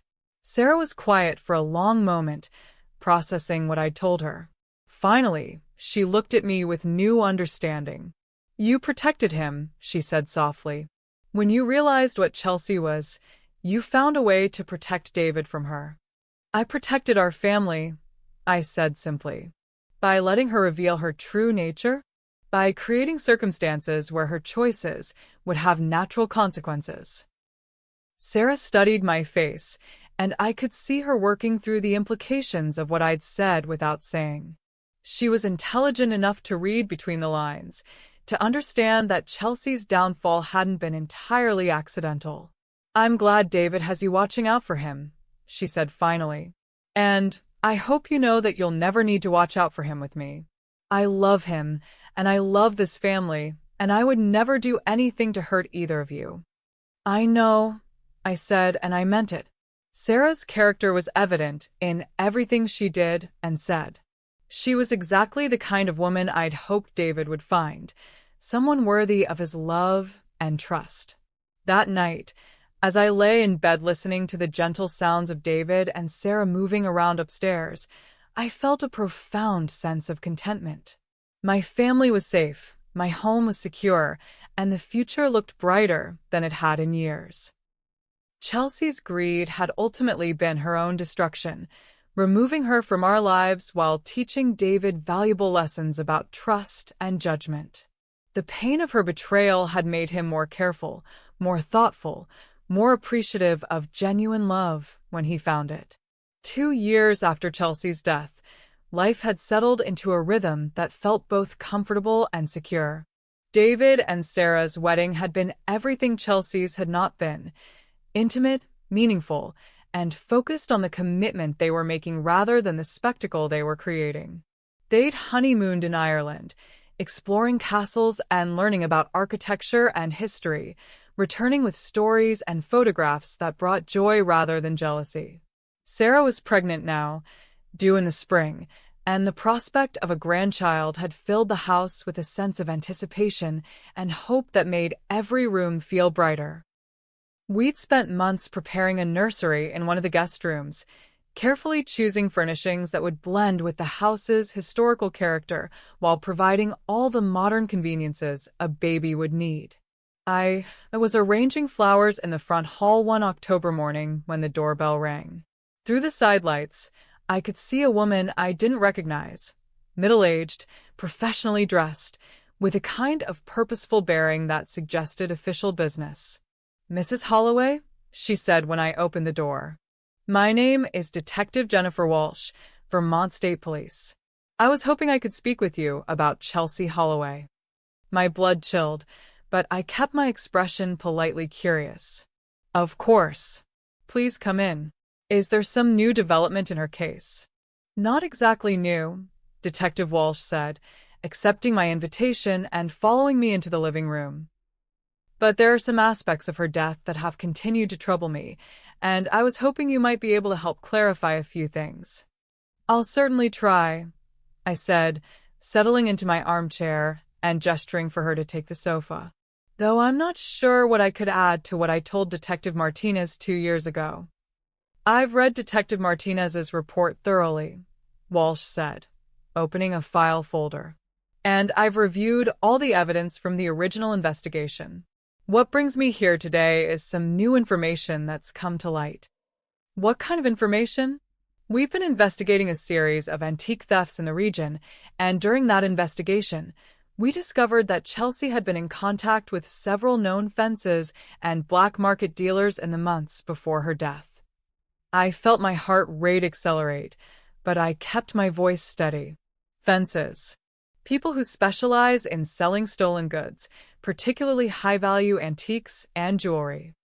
Chelsea had been asking very specific questions about how to authenticate pieces, how to determine values, and how to find buyers for items that might have questionable provenance. "You think she was planning to steal antiques?" "I think she'd already been stealing antiques, Mrs. Holloway. The question is from whom?" Detective Walsh opened her folder and removed several photographs. "These are items that were recovered from known fences over the past 6 months. Items that match descriptions of pieces reported stolen from homes in this area." She laid the photos on my coffee table, and I studied them with carefully manufactured confusion. There were silver pieces, jewelry, small decorative objects, the kind of easily portable valuables that a professional thief would target. "I don't recognize any of these," I said honestly. "I didn't expect you would. But here's what's interesting." Several of the fences mentioned that Chelsea had shown them photographs of specific pieces she claimed to have access to.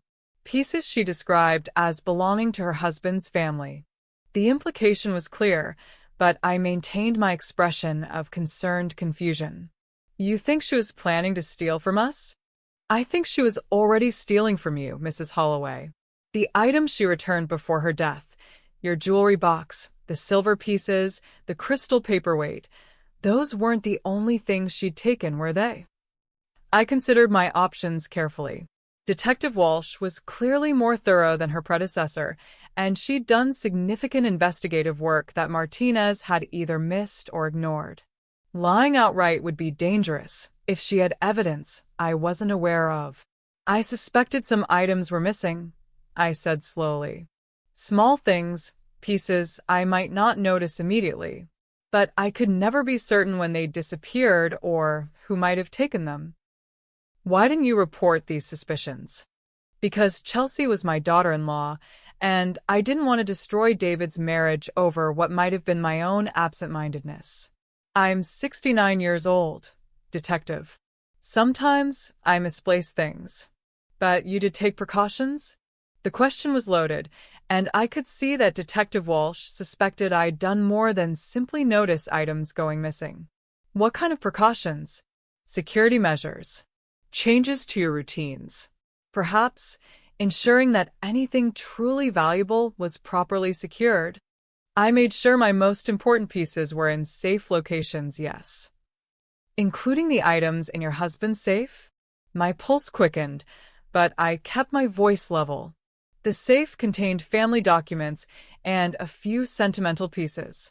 Nothing of significant monetary value. But Chelsea thought there was something valuable in there, didn't she? The fences said she mentioned having access to a safe containing cash and jewelry. Then she was mistaken about its contents. Detective Walsh studied my face for a long moment. Mrs. Holloway, I'm going to be direct with you. I believe Chelsea Holloway was systematically stealing from your home over a period of several months. I believe she was planning to rob your safe as part of a larger theft operation. And I believe her death was connected to that attempted theft. In what way? The arsenic poisoning. The levels in her system were extremely high, higher than what you'd expect from casual contact with contaminated antiques. It suggests prolonged or concentrated exposure. I don't understand what you're implying. I'm not implying anything, Mrs. Holloway. I'm stating my professional opinion that Chelsea was deliberately exposed to a lethal dose of arsenic, and that exposure was connected to her criminal activities. The accusation hung in the air between us, clear and unmistakable. Detective Walsh believed I had deliberately poisoned Chelsea, and she was here to get me to confess. Detective Walsh, I said carefully, are you suggesting that I murdered my son's wife? I'm suggesting that a known thief died under suspicious circumstances after attempting to steal from someone who had both the means and the motive to stop her. And what means would those be? Access to arsenic compounds, knowledge of her plans, the ability to contaminate items you knew she would steal. I stood up and walked to the window, buying myself time to think. Detective Walsh had clearly done her homework, but she was still working with theories rather than evidence. The key was to acknowledge what she could prove while deflecting what she couldn't. Detective, I said, turning back to face her, let me tell you what I think happened to Chelsea. I think she was a troubled young woman who married my son for financial security rather than love. I think she became obsessed with the idea that this house contained hidden wealth, and she began stealing items to test whether I would notice or report the thefts. Go on. I think she convinced herself that my husband's safe contained something valuable, and she planned to rob it during one of my absences. I think she somehow gained access to the safe, discovered that its contents weren't what she'd expected, and realized that her crimes would inevitably be discovered. And the arsenic? I think she was exposed to contaminated materials during her thefts. Some of the pieces in this house are very old, and the preservation methods used decades ago weren't always safe by modern standards. You're suggesting the poisoning was accidental? I'm suggesting that Chelsea's greed led her to handle things she shouldn't have handled without taking proper precautions. The arsenic exposure was a consequence of her criminal activities, not a deliberate attack. Detective Walsh made notes while I spoke, her expression skeptical, but not dismissive. And the suicide? I think Chelsea realized that her theft would be discovered, that her marriage would be destroyed, and that she might face criminal charges. I think she chose death over accountability. That's a very neat explanation, Mrs. Holloway. It's the truth, Detective. Or it's a very carefully constructed story designed to cover up a murder. The word hung between us like a challenge.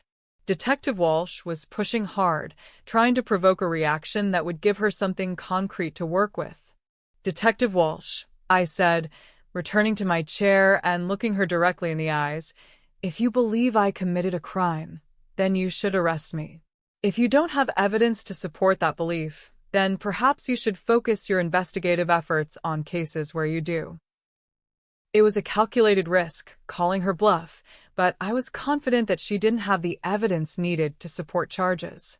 Everything she'd presented was circumstantial and theoretical. I'm not ready to make an arrest, she admitted. But this investigation isn't closed, Mrs. Holloway. If new evidence emerges, then I'm sure you'll pursue it appropriately, I interrupted. In the meantime, I'd prefer not to have these allegations hanging over my family. My son and daughter-in-law are expecting their first child, and they don't need the stress of unfounded accusations about events that happened 2 years ago. Detective Walsh closed her folder and stood to leave. Mrs. Holloway, if Chelsea was stealing from you, if she violated your trust and threatened your security, I can understand why you might have wanted to protect yourself. Of course. But if you took matters into your own hands, if you decided to punish her yourself rather than let the legal system handle it, that would be murder, regardless of what she did to deserve it.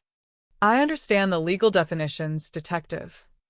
I hope you do, because if I can prove that you deliberately poisoned Chelsea Holloway, I will arrest you and prosecute you to the fullest extent of the law. I would expect nothing less, I said, walking her to the door. Good day, Detective.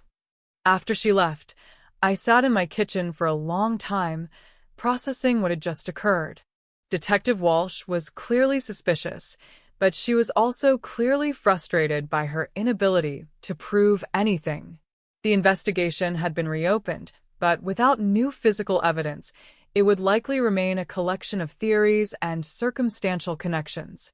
More importantly, Walsh's visit had confirmed that my precautions had been successful.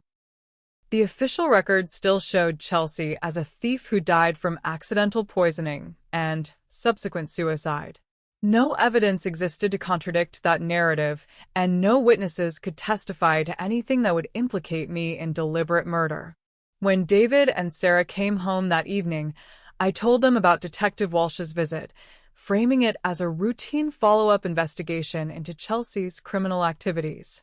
She thinks Chelsea was part of a larger theft ring? Sarah asked, her hand unconsciously moving to her pregnant belly. Apparently so. The detective said they'd found evidence that Chelsea was in contact with people who buy stolen antiques. That's horrible, David said. I knew she'd taken things from you, Mom, but I didn't realize it was part of a bigger operation. It explains why she was so knowledgeable about values and authentication, I said.